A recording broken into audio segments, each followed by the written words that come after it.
어느 날 예수님께서 모여 있는 무리들을 향해서 말씀하십니다. 그리고 제자들에게 말씀하시기를 너희도 아직 깨달음이 없느냐. 깨달음에 대해서 말씀하셨습니다. 깨닫는 자는 이와 같은 자니 옥토에 씨앗이 뿌려져서 30배, 60배, 100배의 결실을 거두는 자와 같다는 그 말씀과 같이 오늘도 하나님, 우리가 하나님의 말씀을 듣고 깨닫는 자가 되어서 한결같이 사랑하는 성도들이 복 있는 삶을 살아가게 하시옵소서. 깨닫지 못하는 이들이 없도록 오늘도 세밀하게 성령께서 우리 아이들과 또 우리 청년들과 우리 어른들 그 마음 속에 역사하여 주시기를 간절히 원하옵고 예수님의 이름으로 기도하옵나이다. 아멘. 존귀에 처하나 깨닫지 못하는 사람은 멸망하는 짐승 같도다. 아멘. 이 깨닫는다는 것이 얼마나 중요한 일인지 우리가 성경을 보면서 알게 됩니다. 어떤 때는 예수님께서 이렇게 말씀하십니다. 이 모든 것을 너희가 깨달았느냐, 이렇게 말씀하실 때도 있었습니다.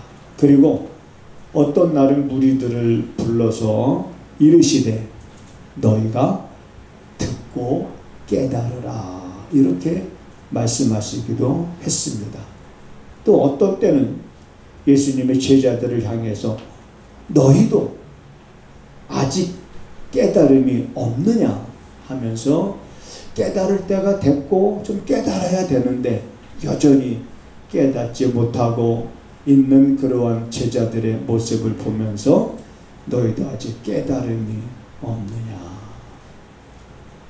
오늘 본문의 말씀에서는 이렇게 말하고 있습니다. 사람이 존귀에 처한다 할지라도 깨닫지 못하는 사람은 곧 멸망하는 짐승과 같다라고 이렇게 말씀함으로 인해서 여러분, 우리가 깨닫는다는 것이 얼마나 값진 일이고 소중한 일이고, 그래서 저는 깨닫는 것이 은혜다 이렇게 말하고 싶습니다. 깨닫는 게 여러분 은혜입니다. 우리가 은혜 그러면 뭔가 값진 것들, 뭔가 내가 어떤 물질의 부유함을 누린다든지, 물론 그것도 은혜지만 은혜 중에 은혜는 여러분 다른 것이 아닙니다. 내가 말씀을 들을 때 깨닫는 것, 아멘. 이 깨닫는 것이 은혜입니다. 아멘. 이 깨달음이 누가 이런 말을 합니다. 터닝 포인트가 되었더라. 뭐냐? 내가 결정적으로 돌아서게 되는 그 계기가 하나님의 말씀을 듣고 깨닫게 되면서부터였다라고 자신이 돌아서게 된 그 터닝 포인트가 바로 깨닫는 그 순간이었다. 아멘. 그러므로 여러분, 우리가 말씀을 들을 때 그 말씀을 우리가 깨닫기 위하여 그 말씀을 하나라도 놓칠까 해서 알려고 하고 집중하고 그래서 깨닫기를 간절히 사모하는 그런 마음이 우리들에게 필요합니다. 깨닫기를 원하는 마음, 깨닫는 것을 간절히 사모하는 마음. 그래서 주의 말씀이 선포되어질 때 여러분, 그 말씀이 우리가 교회에서도 이렇게 듣지만 또 우리가 다니다 보면 우리 귀에 들려오는 그러한 많은 미디어들을 통해서 들려오는 소리들이 있습니다.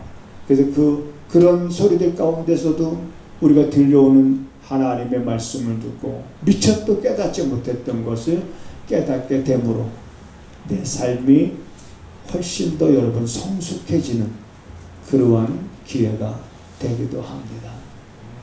그래서 오늘은 이렇게 존귀에 처하나 깨닫지 못하는 사람은 멸망하는 짐승과 같다 라고 시편 기자가 표현했을 때 우리는 멸망하는 짐승과 같은 그런 존재가 돼서는 안 되겠다는 것을 다시 한번 다짐하면서, 아무튼 여러분 깨닫기를 간절히 사모하는 늘 그런 마음으로 말씀에 귀를 기울이는 그러한 삶이 되기를 주님의 이름으로 부탁을 드립니다. 예수님은 깨닫지 못하는 자는, 그러면서 이 깨닫지 못하는 자는 뭐와 같은지를 말씀하셨어요. 우리가 복음서에 보면.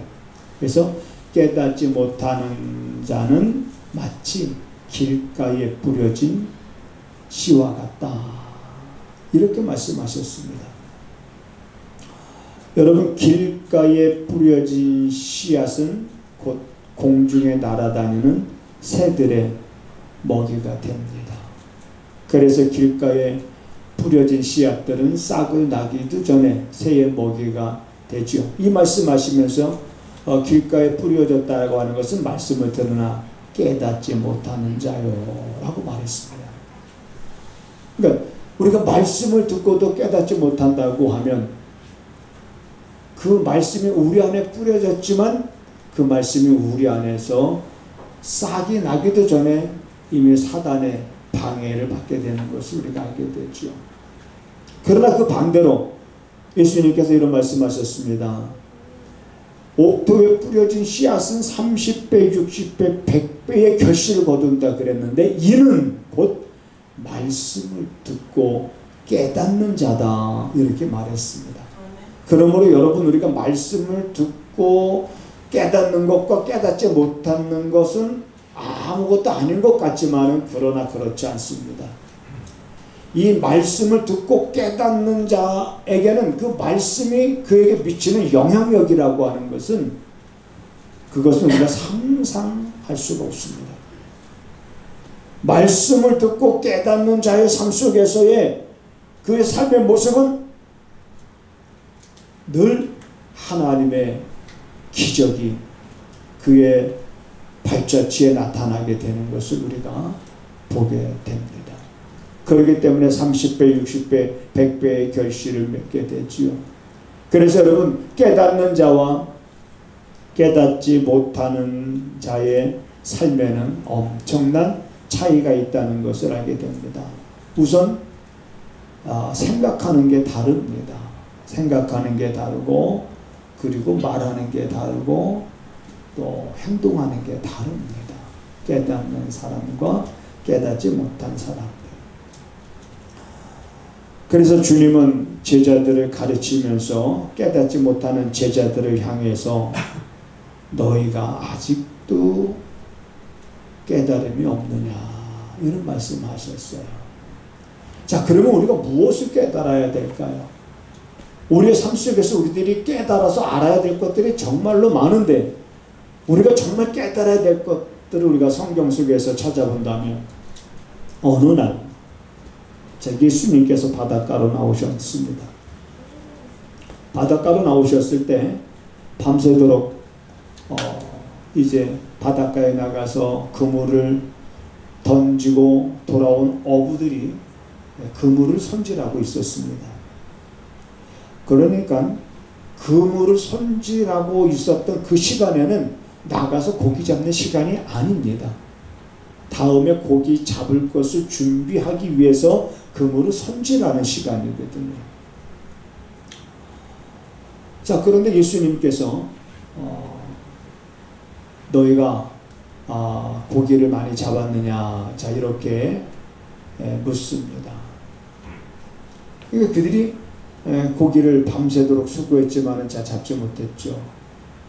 예수님께서 이제 그들에게 다가가서 자 배를 띄울 것을 요청하고, 그러면서 깊은 데로 가서 그물을 던져라, 자 이렇게 말씀하십니다. 자, 이 상황을 어떻게 보면 정상적인 상황은 아닙니다. 어부들의 입장에서 볼 때 지금 예수님의 말씀은 말이 되는 소리가 아니라 말이 좀 안 되는 소리예요. 이치에 좀 안 맞는 소리입니다. 그래도 고기에 대해서라면, 고기를 잡는 일에 대해서라면 그래도 자기네들이 더 경험이 있고 자기네들이 더 거기에 전문가지, 그물을 한번 던져보지 못했던 그 예수님이 고기 잡는 것에 대해서 더 전문가일 수는 없는 거죠.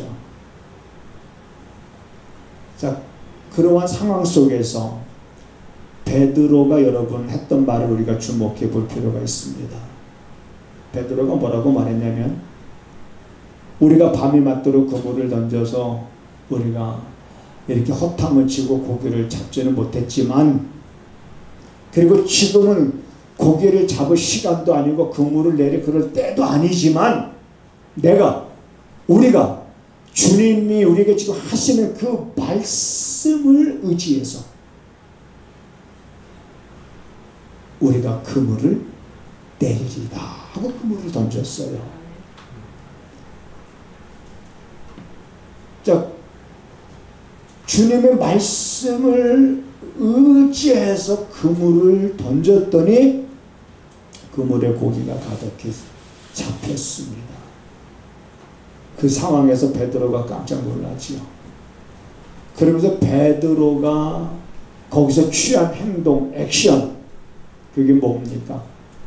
그분 앞에, 지금 자기 앞에서 깊은 데로 가서 그물을 던지라고 말씀하신 그분 앞에 베드로가 무릎을 꿇고 뭐라고 고백하냐면, 나는 죄인입니다. 나를 떠나소서. 이런 고백을 합니다. 자, 그 상황 속에서 베드로가 취했던 그 행동이 우리에게 주는 메시지의 그 의미는 무엇일까? 말씀에 의지해서 그물을 내렸더니 고기가 많이 잡혔어요. 아니, 세상에 어떻게 이런 일이, 저분이 도대체 어떤 분이길래 저렇게 말씀하신 대로 했더니 이런 기적이, 이게 그분의 권위, 그분의 말씀의 권위 앞에 그분에 대한 생각, 이 모든 것들이 달라지면서 베드로는 그걸 깨달은 겁니다. 자기는 죄인이로구나. 우리가 깨달아야 될 것은 바로 그겁니다. 나는 죄인이로소이다. 말씀을 통해서, 나 죄 지은 게 없어요.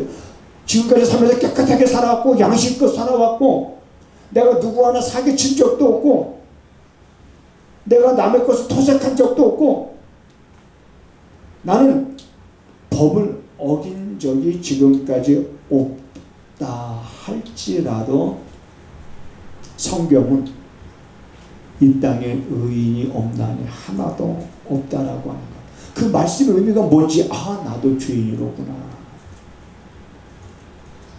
그래서 내가 죄인임을 고백하게 되는 것은 자기가 죄인임을 깨달았기 때문에 고백하게 되었고, 죄인임을 깨닫게 된 그들에게 주님의 은혜가 크게 보이기 시작하는 겁니다. 죄인임을 깨닫지 못한 이들에게는 주님께서 당신의 죄값을 지불하기 위해서 십자가에 달리셨습니다 라고 말했을 때, 그게 난 죄 안 졌는데, 그거는 죄를 지은 사람들에게는 좋은 소식이지, 죄를 안 짓고 살아간 나에게는 좋은 소식이 아니라는 생각을 갖게 됩니다. 그러나 성경은 모든 사람들이 내가 죄를 졌건 안 졌건 그럼에도 죄인인 것은 인간의 그러한 죄의 DNA, 유전적인 유전죄를 말하는 거죠.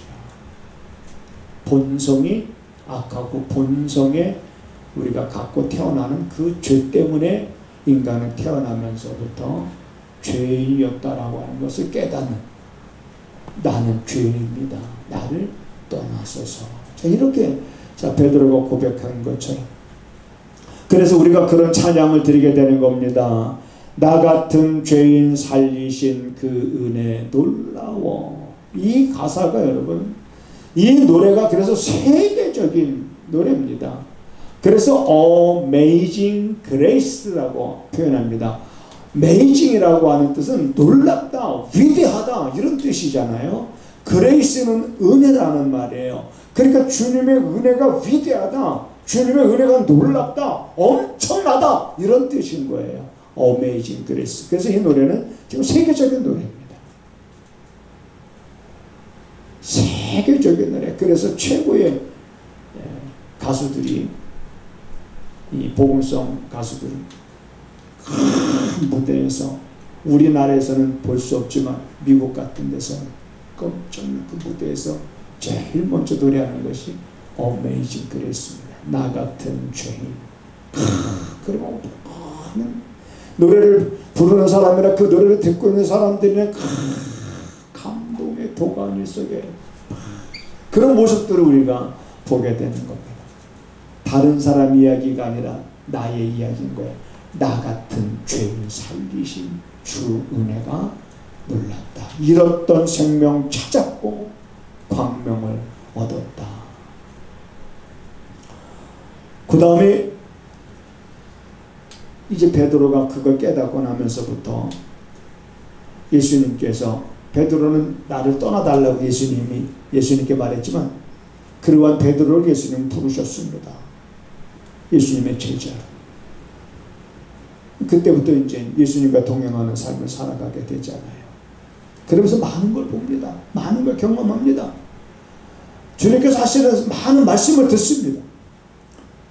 어느 날 수많은 무리들이 예수님의 곁에 소문을 듣고 예수님 주변으로 몰려왔습니다. 수많은 사람. 그때 예수님께서 그 모여있는 무리들에게 뭐라고 말씀하셨냐면 나는 하늘로서 내려온 생명의 떡이니, 자, 이런 말씀을 하셨습니다. 그랬더니 사람들이 예수님이 하시는 말씀을 듣고 도무지 무슨 말인지 알지를 못했어요. 어렵다. 도대체 무슨 말씀 하시는 거냐 깨닫지를 못했습니다. 그들이 예수님께로 왔을 때는 어떤 기대를 걸고 그들이 예수님께 나왔는지 일일이 다 알 수는 없지만은 아마도 자기네들이 예수님이 있는 곳으로 가서 뭔가 보고자 했던 것, 얻고자 했던 것, 자, 그런 것들이 보이지 않고 얻어지지 않자. 그리고 알 수 없는 말씀만 예수님께서 하시자. 거기 모여있던 수많은 무리들이 예수님의 곁을 다 떠나갑니다. 예수님의 제자들만 남게 되죠. 그리고 예수님이 남아있는 제자들에게 그렇게 묻습니다. 너희도 나를 떠나가려느냐? 너희도 나를 떠나가려느냐? 라고 물었을 때 그때 베드로가 그렇게 대답합니다. 주님, 영생의 말씀이 주께 있으면 우리가 누구에게로 가겠습니까? 다시 말하면 예수 그리스도께서 그분이 영생의 주인이심을 알게 된 겁니다. 아멘. 영생의 주인. 그러니까 우리가 요한복음에 보면 그게 이제 6장에 나오는 말씀이고요. 5장에서도 보면 사람들은 영생을 얻기 위해서 뭘 열심히 읽었냐면 사실 성경을 열심히 봤어요. 영생을 얻기 위해서. 그런데 이 성경은 누구에 관해서 얘기하고 있냐면 영생의 주인이신 예수에 관해서 증거하고 있는 거예요. 그런데 사람들은 영생을 얻기 위해서 성경은 열심히 보면서 이 성경을 그때 기록한 누구? 모세를 그들은 믿고 따랐던 거고 그들은 모세를 믿는다라고 그들은 자랑스러워했습니다. 예수님이 보실 때는 굉장히 아이러니컬한 사건들인 거예요. 야, 모세가 내게 대하여 기록했는데 너희들은 모세를 믿으며 모세가 쓴 글을 너희가 읽으면서도 어찌하여 영생의 주인인 내게로 오는 것을 너희가 원치 아니하느냐. 자, 그러한 유대인들을 예수님이 책망하시면서 결국 깨닫지 못한 사람들은 떠나가게 됩니다. 떠나가요. 너희도 나를 떠나려느냐라고 하는 그러한 질문에 이 베드로의 대답이 영생의 주인이신데 우리가 누구한테로 가겠습니까? 그러니까 여러분, 우리가 신앙생활하면서 많은 걸 물론 깨달아야 되겠죠. 삶에 있어 어떤 것이 지혜로운 것이고 어떻게 살아가는 것이 바람직한 것이고 물론 우리가 그런 것도 깨달아야 되지만 가장 근본적인 것, 내가 죄인이고 죄인인 나에게 영생을 주실 분이 누구시냐? 바로 그분이 우리가 믿는 예수님이시라고 하는 것을 깨닫는 것.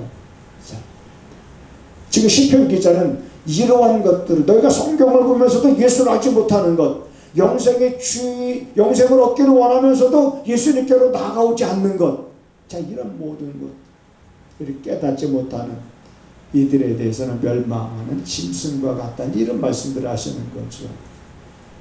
그리고 나서 예수님께서 이제 3년 공생애가 끝나갈 무렵입니다.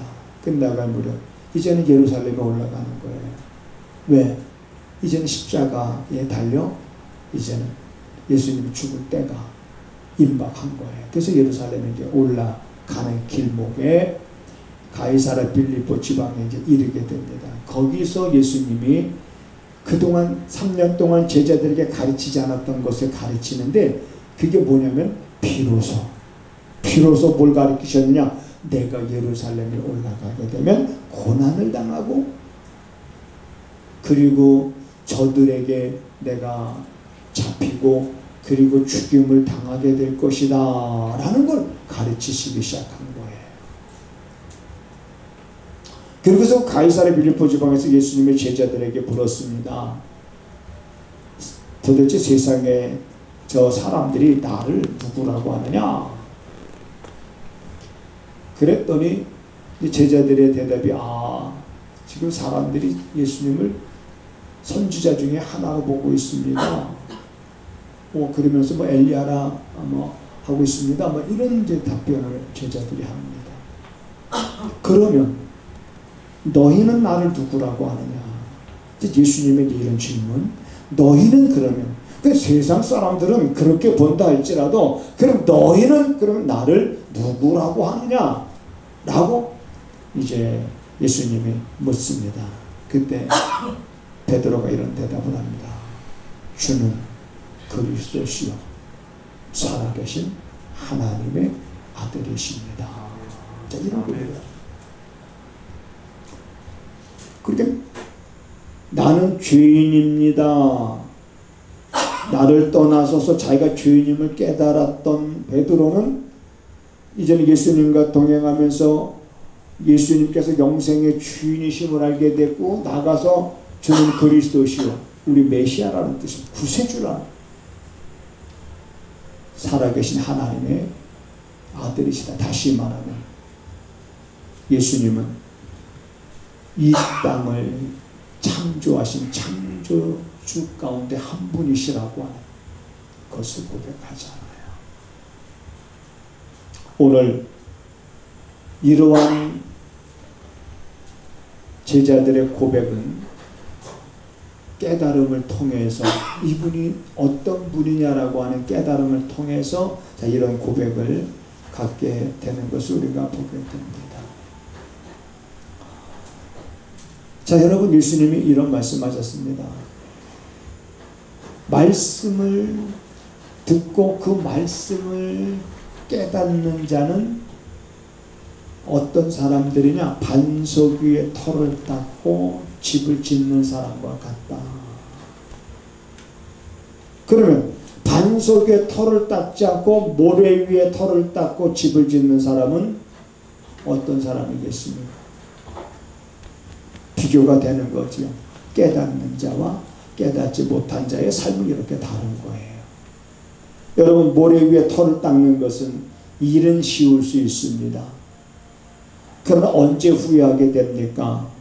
심한 비바람이 몰아치고 태풍이 몰아칠 때 모래 위에 터를 닦고 집을 지을 때는 좋았지만, 그런 환란의 바람이 불 때 무너짐이 너무나도 심하더라. 그러나 반석에 털을 닦는 것은 힘들고 어려운 일이고 땀을 흘려야 되는 일이고 희생하고 수고하는 일이에요. 요령 없이 사는 것처럼 보일 수 있습니다. 그렇지만은 환란이 일어나는 때에는 그곳에서 가장 그곳이 안전한 곳임을, 모래 위에 털을 닦고 지은 것과는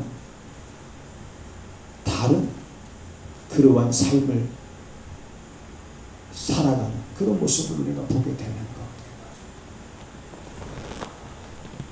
마지막으로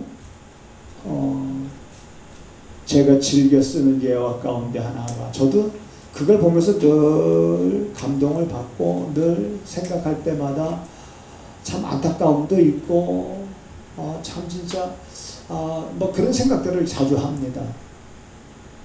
어떤 주인이 그 종들에게 이제 집을 지으라고 그랬잖아요. 그래서 종들이, 어떤 한 종은 말 그대로 쉽게 집을 줬습니다. 쉽게 그저 뭐 터도 모래 위에 뭐 예를 들어 털을 닦고 뭐 쉽게.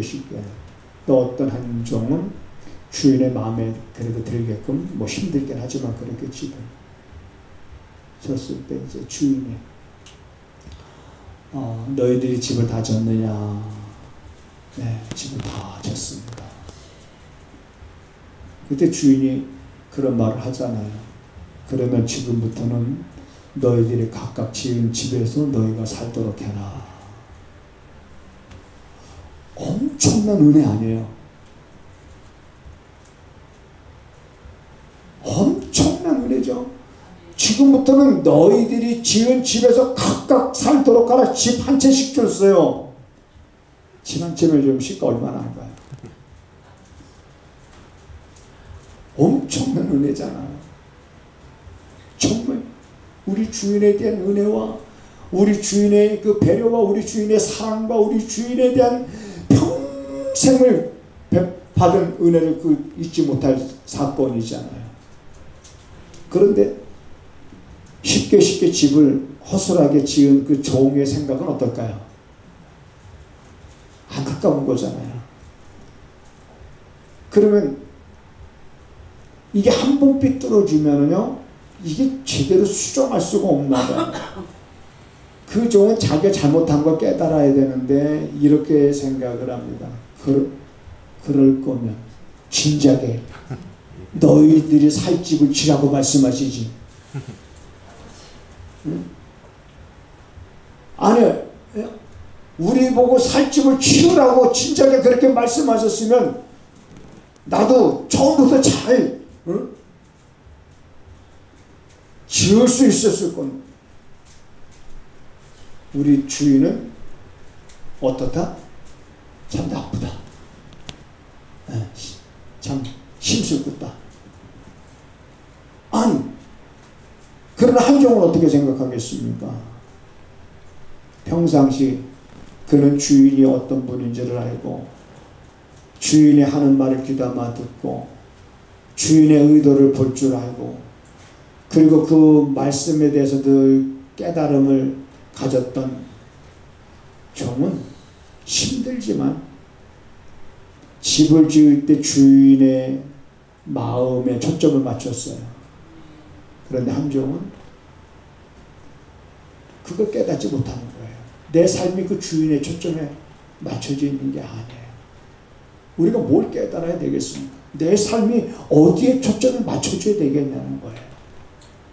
이제 우리가 죄인인 것도 깨달았고 영생의 주인이신 것도 깨달았고 주는 그리스도시요 살아계신 하나님의 아들인 것도 깨달았고 그분이 우리에게 베푸신 은혜가 어떤 것인지도 이제 우리는 알았어요. 그렇다면 이제는 남은 거는 내 남은 육신의 삶이잖아요. 이제 내 육신의 삶은 그럼 어디에 이제 내가 초점을 맞추고 살아가는 것이 과연 복된 삶인지 그것을 깨달아야, 여러분, 우리가 하나님의 사랑과 하나님의 풍성한 은혜를 노래하지, 그렇지 않으면 몰라 나도 하나님 왜 믿는지 모르겠어 그냥 하나님 글쎄 짓궂은 하나님인가 봐 막 이렇게 잘못된 오해를 갖고 있으면 안 되지 않습니까? 이제 7월 달입니다. 여러분 푹푹 찝니다. 저는 63년을 살면서요, 이런 더위를 처음인 것 같아요. 밖에 나가서 조금 더 서 있지, 햇빛이 여기 뼈에 와 닿을 때는요, 야, 이런 느낌이 정말 처음인 거예요. 뭐 기후 변화라는 이런 말들이 새삼 또 막 다가옵니다. 어려워져야 세상이 힘들어집니다. 우리가 살 수 없는 땅으로 바뀌어집니다. 이럴 때도 어떻게, 어디에 삶의 중심을 맞춰서 살아야 되느냐, 이런 상황 속에서 너무 우리가 여러분 쉽고 편하고 여기 뭐 그런 쪽으로 초점을 맞출 것이 아니라 힘들고 어렵더라도 이런 상황 속에서, 살 수 없는 상황 속에서라도 그 마음의 초점이 하나님께로 맞춰져 있을 때, 끊는 기름 가마솥에 던져졌지만 거기서 건짐을 받고, 굶주린 사자굴 속에 던져졌지만 거기서 사자의 입을 막아서 다니엘을 구원하는 하나님. 오늘 여러분 힘들고 어렵겠지만 우리의 삶의 초점을 우리는 하나님께 맞추고 여러분 살아갈 때 더 하나님의 그 사랑과 그분의 은혜가 얼마나 풍성한지를 더 경험할 수 있는 그러한 우리들의 삶의 때가 되기를 주님의 이름으로 부탁을 드립니다. 우리에게 깨닫는 은혜를 허락하심을 감사드립니다. 사랑하는 성도들이 때로는 힘들고 어렵고 때로는 지치고 고나여 넘어질 때도 있습니다. 그러나 하나님의 은혜 가운데 깨달은 그 말씀들이 힘이 되게 하시고 때로는 위로가 되게 하셔서 참지 못할 일이 없게 하시고 견디지 못할 일이 없게 하시고 감당해 나가지 못할 일이 없게 하셔서 저들의 삶을 통하여 하나님이 살아계시다라고 하는 것을 만민에게 보일 수 있는 성도들의 삶이 되기를 원합니다. 하나님 투병 가운데 있는 정동수 형제를 기억하시고 의사들의 손길을 통해서 하나님 또한 치료하시되 하나님께서 치료의 광선을 바라심을 통해서 그 몸이 회복되어짐으로 주변의 사람들이 과연 하나님 살아계시다라고 하는 것을 보게 하시고 알게 하옵소서. 또 우리 사랑하는 성도들 가운데서 생각지 않게 아픔으로 인해서 하나님 또한 싸우고 있는 이들이 있지만 하나님 위로의 손길과 하나님의 권능의 손길을 베풀어 주시어서 아무런 문제가 되지 않게 하옵소서. 사랑하는 성도들의 삶의 여정 가운데 얽히고 설킨 문제들 또한 하나님의 은혜 가운데 풀어지는 역사가 있게 하여 주시어서 사랑하는 성도들이 이러한 삶의 시련과 고난을 통해서 오히려 복이 되어짐을 또한 간증할 수 있는 삶이 되게 하옵소서. 하나님 앞에 먼저 우리의 마음을 드리며 우리의 결단하고 다짐하는 우리들의 마음에 또한 하나님 결실이 있는 그러한 성도들이 되기를 원합니다. 그런 마음으로 먼저 우리 마음을 하나님 앞에 드리며 또한 물질을 드립니다. 11조 예물을 구별하고 감사 예물을 드리며 선교 예물을 드리는 그 수고와 헌신에 하나님 그것이 아무것도 아닌 것임을 또한 깨닫게 하시고 우리가 살아갈 때 이러한 물질적인 어려움조차도 또한 하나님 보게 되게 하시는 하나님을 경험할 수 있는 그러한 기회가 되기를 원합니다. 아멘. 이제 사랑하는 성도들이 더욱더 주의 말씀에 깊이 관심을 갖고 귀를 기울여 깨달음을 통해서 우리가 세상에 사는 동안에서도 이 땅에서 그 입가에 사는 동안 웃음이 있고 혀에 찬양이 넘치는 삶이 되게 하옵소서. 지금은 우리 구주 예수 그리스도의 은혜와 우리 아버지 하나님의 무한하신 사랑하심과 성령의 감동 역사 위로 교통하심이 이 시간 하나님 앞에 고개 숙이고 마음을 하나님께로 온전히 향한 사랑하는 성도들의 가정과 저들의 손으로 행하는 모든 일 가운데 지금부터 영원하기를 간절히 축원하옵나이다. 아멘. 아멘.